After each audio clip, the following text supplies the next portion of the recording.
Alright, here we are in another best of three from the Goblin Cluckfest number 5.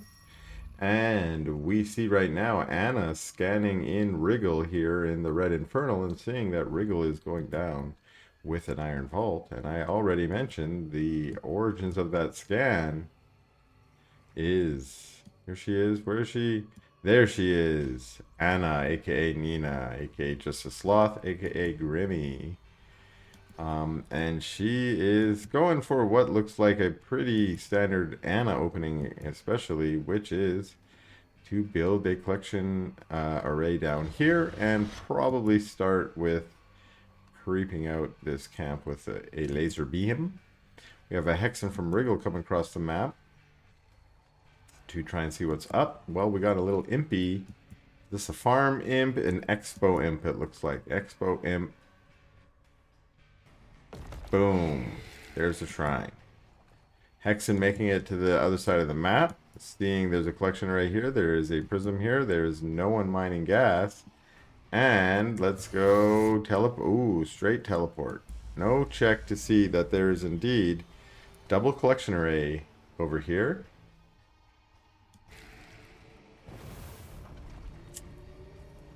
And back home for Wriggle, we're going a macro build here. And I'm like, what's that? That's a meat farm. I'm like, he didn't go for early Shroudstone expecting Seraphim, did he? That would have been unwise given that he scouted there was no gas. So I'm pretty sure Wriggle is a better player than I and wouldn't just preemptively build D unless you had a reason to do so. Creeping out the speed camp for Wriggle. Doing not bad, although that fiend is now getting surrounded. Yeah, it's going to run away. Is it going to eat the cabbage? Not eat the cabbage, but maybe deciding I don't need the cabbage, or waiting until afterwards to eat the cabbage. Who's going to eat the cabbage? No one's going to eat. I'm just so invested in the cabbage right now. Get the cabbage, buddy. No one got the cabbage. Too bad. Well, Wriggle continues creeping up to the vision camp here. Let's check in on Nina. What she got here, it looks like she's going Starforge. I've been seeing her open with vectors. I've been seeing her open or play with scythes. Sabers are an option too. Let's see what's happening. There was an alert here. Let's see what it is. Oh, well, alert. This camp got taken. We got one little fiend here running across the map. Probably do some scouting. Meanwhile, there's a morph core, and this fiend's going to see a morph core maybe, depending on if Wriggle was focusing on the fiend there. The fiend going to the main, and, well, not getting far in the main. That was interesting. I was going to say, going to the main, but already had information that there wasn't a lot in the main, and I'm maybe not getting a lot of information there either, other than I'm dead. Maybe not even reporting back that it was a vector, unless you click there very quickly to see. Fiend's taking out the health camp, and it looks like a evolution catalyst use with the prism. There you go. I don't think I've seen that one before. But a speedy little prism. Another collection array. We're up to 4 now. 4 with 2 prisms. That's putting her slightly over 2 saturated bases.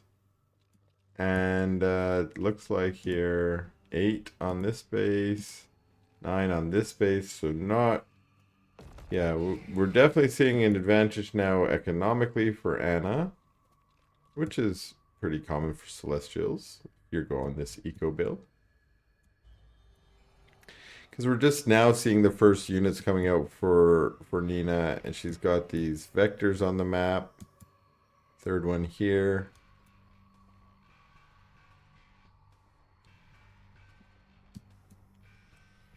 And Wriggle has creeped, well, his first 3 camps, but has not yet, I think normally you're going to go out and try and get some more camps now. Go for your energy camp, or maybe go for those Luminite Ethereum camps.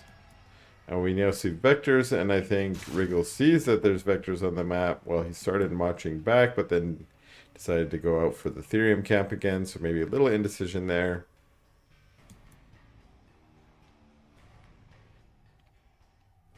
Anna captures the Vision camp.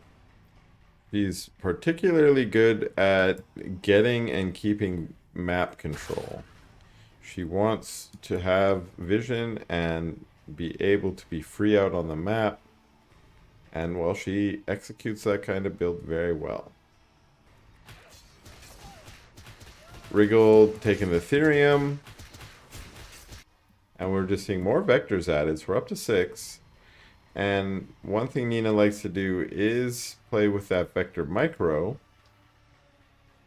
to show, you know, the real strength of this unit, which is to be able to blink in and out. And here she goes for the speed cap. Now again, if she gets that camp, she can soak in those juices, making her vectors even faster, making them great for hit and run attacks. They're just zipping out here. Now they're just zipping home, it looks like. They're ignoring the fiends.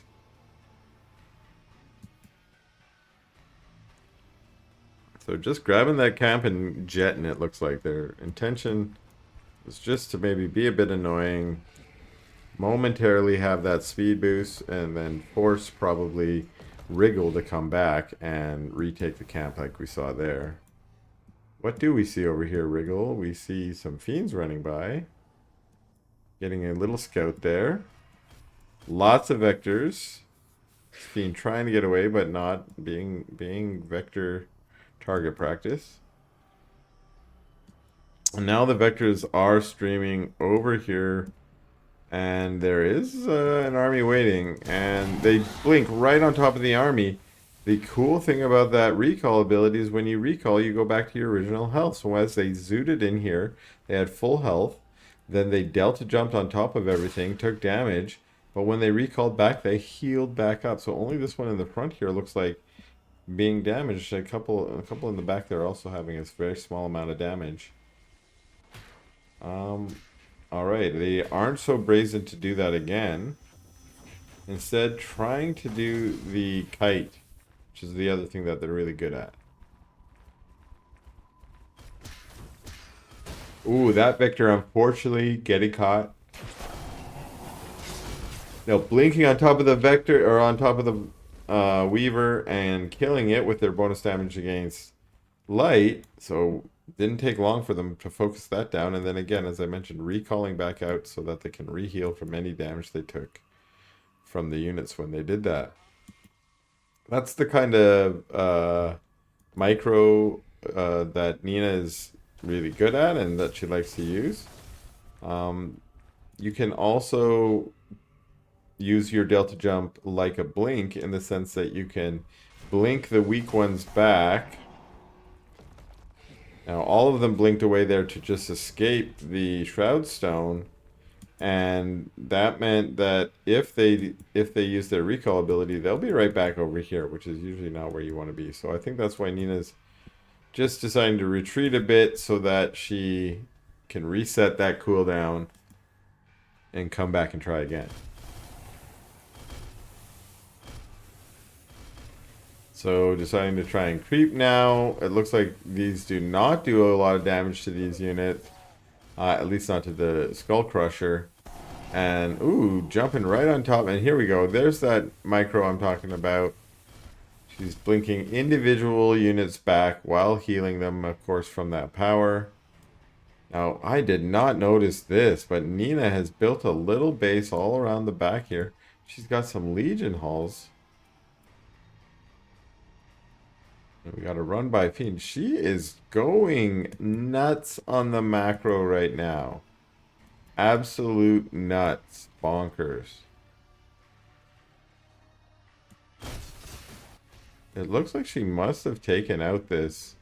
I was not paying attention while she was microing these vectors. This hatch had, or this shrine had to have gone down. And now she's got blast nodes.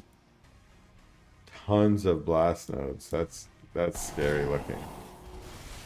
So these vectors, now we've added size, blinking on top of the healing camp here. Spriggan's out. I'm really glad that they keep signaling me where to look. It's really helpful. Only more pros would do that. Wriggle, it looks like, is trying to clear this vision camp, but I would be worried about this army basically in the back of my base, but the back of my base is her base. She's got this one as well. Almost fully satched. Like, she have double arc ship or something? Can't find her arc ship. Arc station. There we are. Arc. Yeah, I was gonna say, how did she delete the natural before?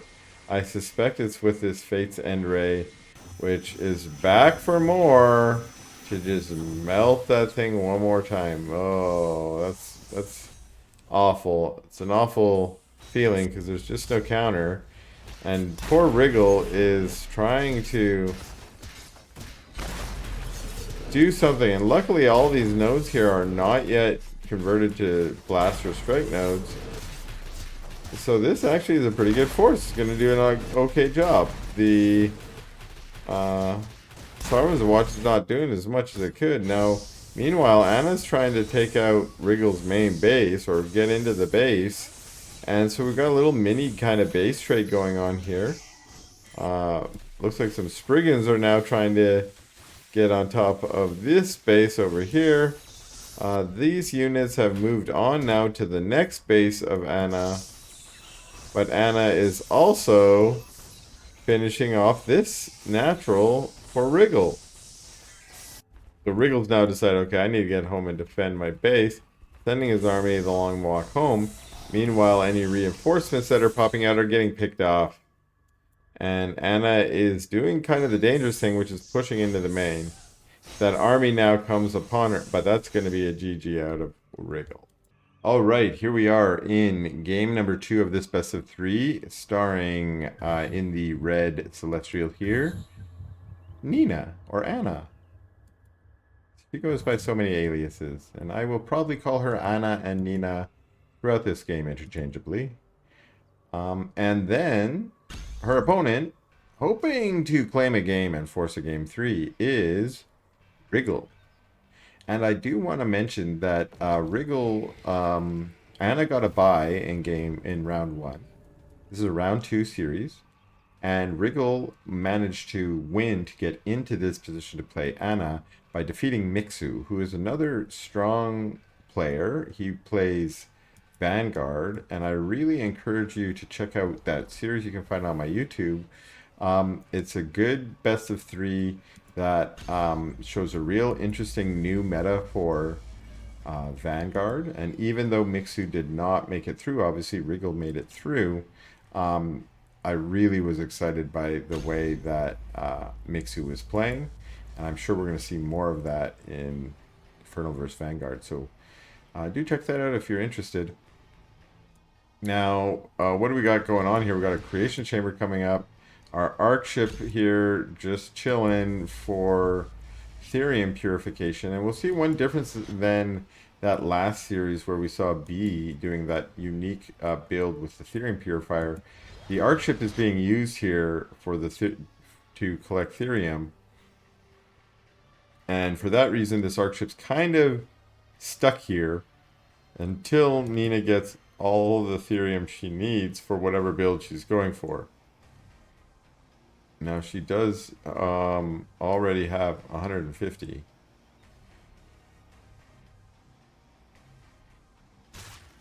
Oh, and she did just get her arc station up to, like, was she trying to upgrade it? No, she already upgraded it. Now she's building a Legion Hall.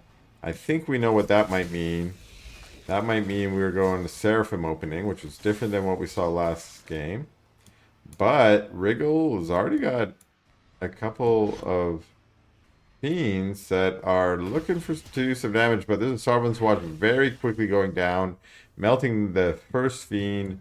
So the fiends try to rotate into the main base. All they're probably going to get here is some scouting information, because all you need is another Sovereign's Watch, and that should clean this one up. Although Maybe you're like, I don't really want to spend a Sovereign's Watch on a single fiend. Okay, well now there's 3.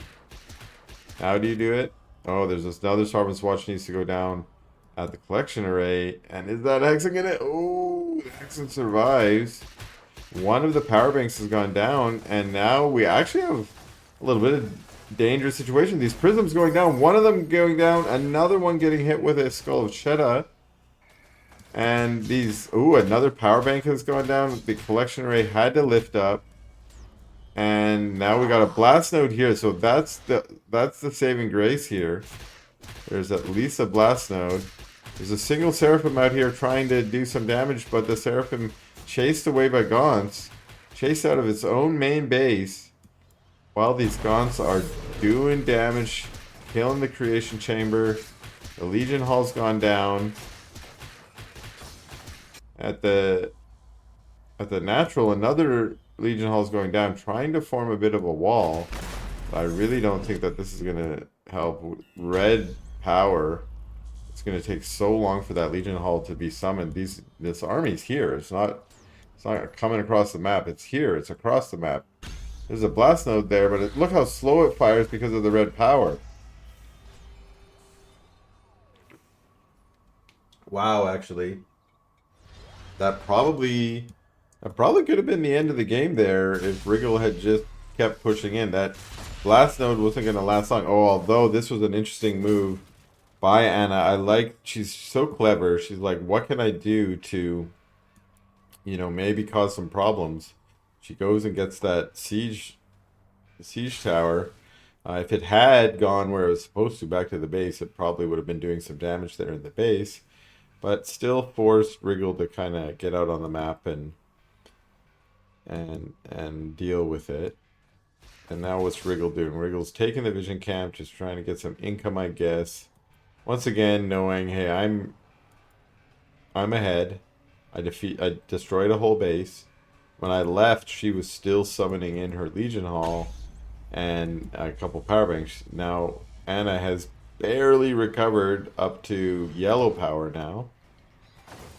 And Wriggle, it looks like, has just kind of rotated around the map, picking up some camps while building up his army a little bit. Although it's not clear that he's added anything to this army, actually. I think he had a pretty big army out. That's what I mean. I think a few of the Gaunts might have been added.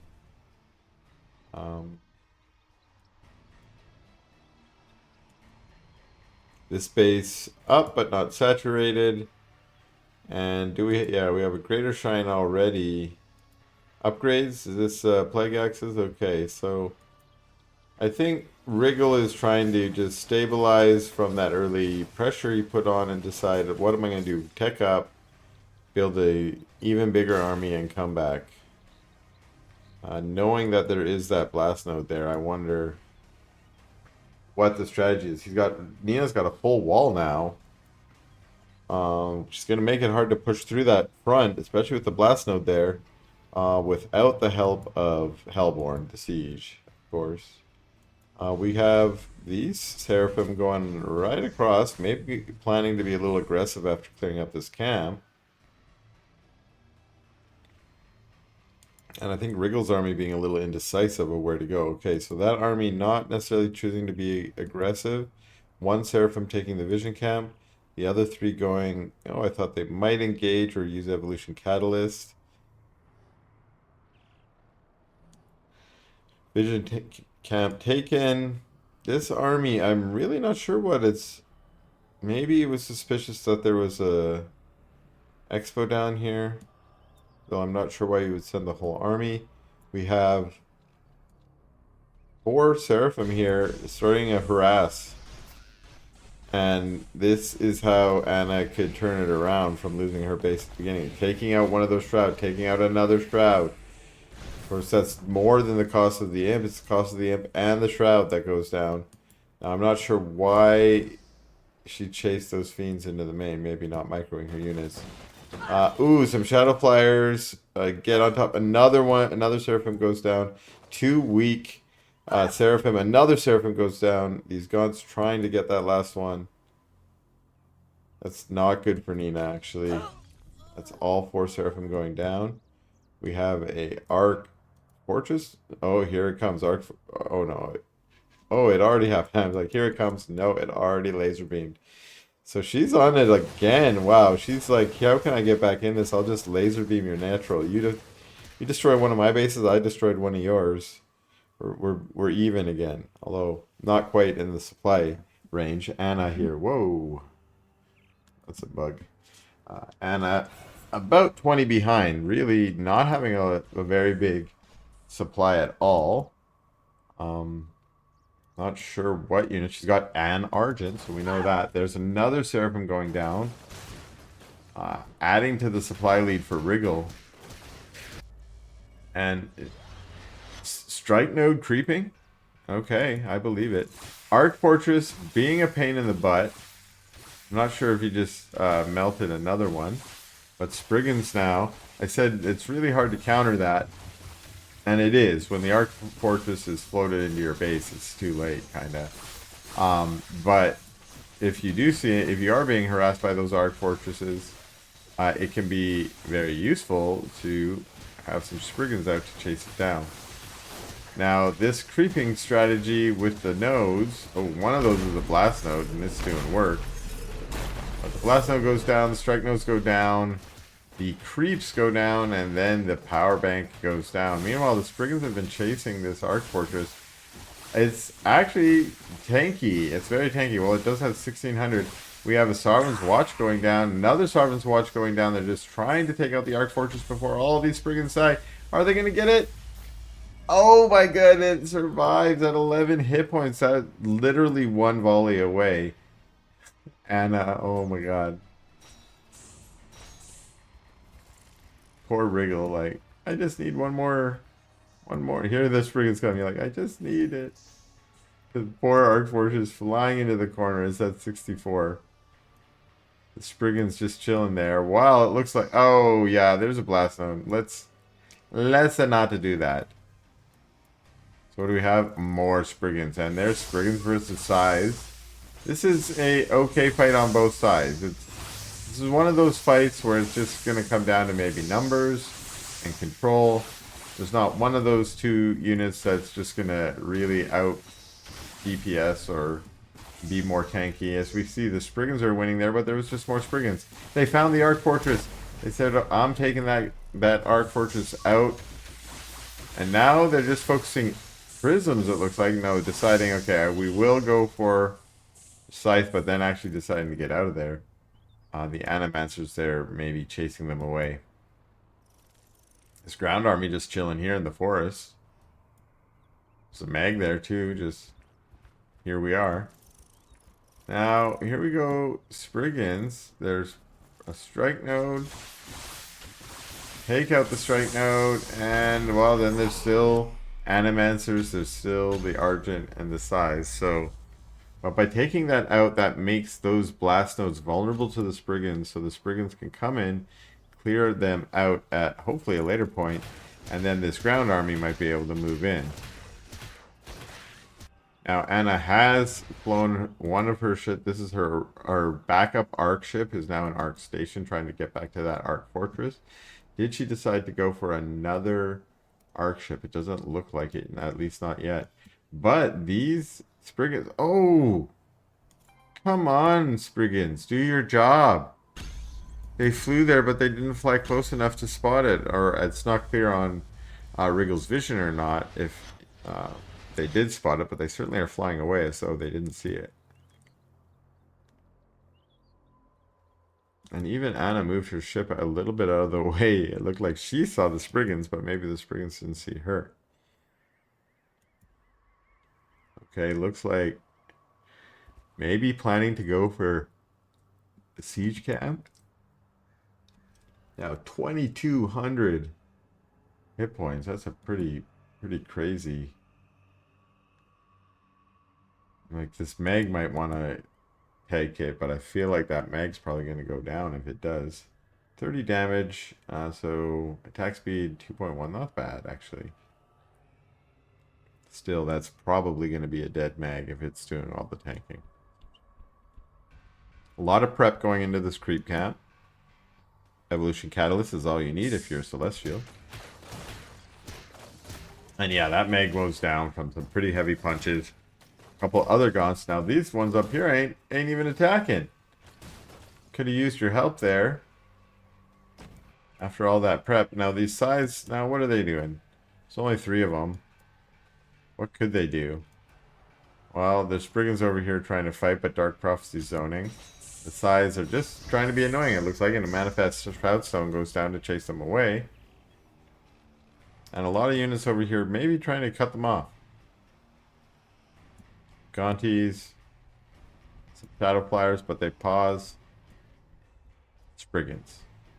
That's probably the right force to send. And wow, what? Oh! Right on top. Managing to get one. And it's just so painful to watch them attack the shielded one. Of course, they do less damage to the shielded ones. This base is up. This base is up. Nina's kind of recovering here. She's on 3 base now. And she's starting to get a little bit of an actual force. She knocked down her own wall, killed her own power bank. That seems so anathema to a Celestial player to destroy your own power. Now, how are we doing here? We're all the way up to Elder Shrine. And we've seen Spriggans out for a while. Spriggans and Shadow Flyers look like they're the tech of the day, and we have extra bases going down for Wriggle as well. Wriggle's on 1, 2, 3 with a macro hatch. This is not the right split. You don't necessarily want 15 and 0. When you only have 4 patches, you can only have 4 mining at a time. So there you go. Now you know. But there's these 2 extra bases going down as well. And it looks like there's going to be... Ooh, Dark Prophecy going down on those Gaunts. Ooh, okay, Scansing. What else you got over here? Because if it's just Gaunts, we're going to get it. But there are now Weavers out, and that's dangerous for those Animancers. Those Animancers should run from the Weavers. We do have Spriggans and Shadow Flyers. This is a pretty dangerous looking army against Nina's army. And they're just gathering up to get the attack on. Waiting for those slow Weavers to catch up. Actually, deciding maybe no. And deciding maybe yes, maybe no. Single Weaver, maybe? What's doing the back and forth? The old hokey pokey, as I call it. Hokey pokey is fine. I do it all the time in the game too. Sending my units back and forth. Just don't do it in a Dark Prophecy. That's all I ask. If you do a hokey pokey in the Dark Prophecy, you will melt into a puddle of no longer existing. Ah, the skull, the little skull. Trying to get something. We've got Hellbornies. We got Weavers. This is the kind of late game army you need to take out a nice and siege celestial position. Hellborn's just raining down damage from the back. They do so much damage to those structures. They're going down real quick. Little help from a single fiend. Why not? And some Weavers. Now, these prisms are being sent home. I think that's Nina just saying preemptively. Or maybe they were mining. No, where are they going? Maybe they're headed up there. Some Shroudstones going down here. Wriggle is intending to not give up this center position. What that's going to help him do is march these slow Weavers. Where are they going? Oh, they're heading up here. The decision is let's take out the main. But the army of Nina is trying to catch these expensive units in the middle of the map. The size, but the Shadow Flyers. Ooh, a couple okay hits with Shadow Flyers. Not clear why those flying units did not chase the size. Maybe he was macroing, not necessarily seeing how the engagement was going. Ooh, nice capture on that Animaster. Some pre being added here. Nice Dark Prophecy. Doesn't necessarily have contact with anything, but it just zoned the army back. It said, back off for now. Now, I think what Wriggle's trying to do is play a little bit of a positional game in the sense that his army is positioned between Nina's army and her main base, and by not allowing her to get back to her base to defend, he's basically got her in a permanent state of threat, and she has to keep moving out to try and break this position because he has the freedom to push that base at any point. And she's hoping that he will like push into her static D so she can fight in a position of defense, but she just keeps getting dragged out. Now that is a Wraith Stone now. We can hear all those shields being activated because of the area effects of anything getting inside the shroud vision of that Shroud Stone is going to take damage.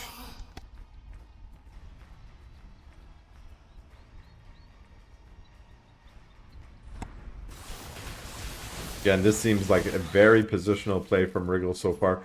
Single Kree trying to take out that Wraithstone. The Wraithstones are actually good against a large ball of units because they're going to do damage to everything. But their damage over time is so slow that just to take out a single unit like this will take a very long time. So often Wraithstones are great, but they're even better if they're flanked by a couple Shroud Stones. So that you have some good DPS, you got the slow, and you got the damage over time. Another little skirmish here at the ramp of Nina's third or fourth here. Her south bases, I guess. Look at her over here, trying to creep this one again, as the same way she did before. But the Spriggans getting on top of these Therium Purifiers again.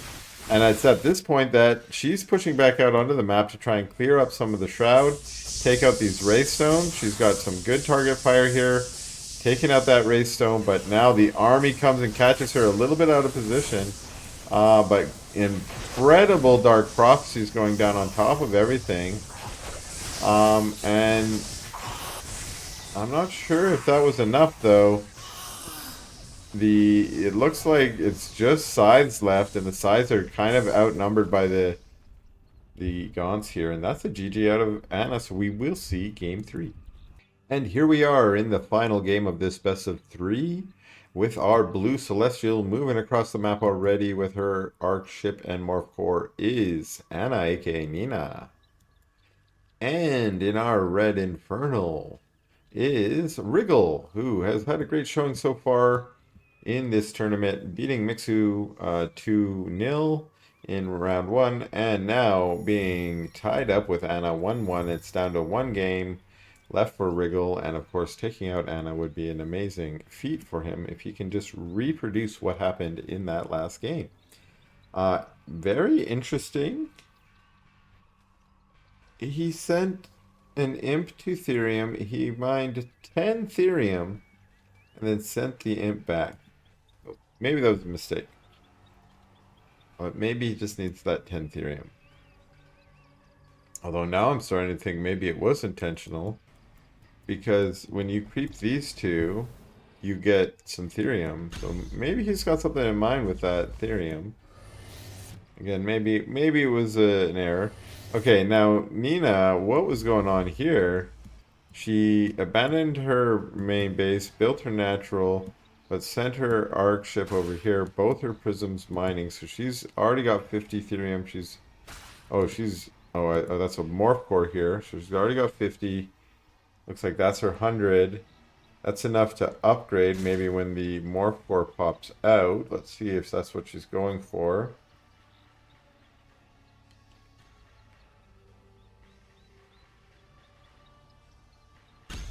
Not immediately, it doesn't look like. Instead, going for the Starforge first. Interesting choice. Interesting choice. Ooh, double Starforge.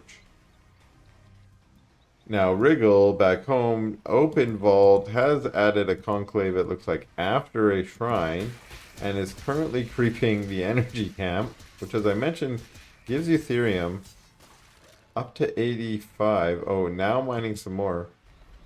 Only a single one on Therium. Oh, like there's some kind of strategy here. I really like that. Going for the energy camp early to get that extra Ethereum income from it, that helps to, say, build those extra gaunts without having to assign workers Ethereum. Now a second worker being assigned Ethereum. Maybe trying to get enough for an upgrade. We have a couple fiends here managing to get on top of this Starforge, but a Vector pops out and fries one of those fiends.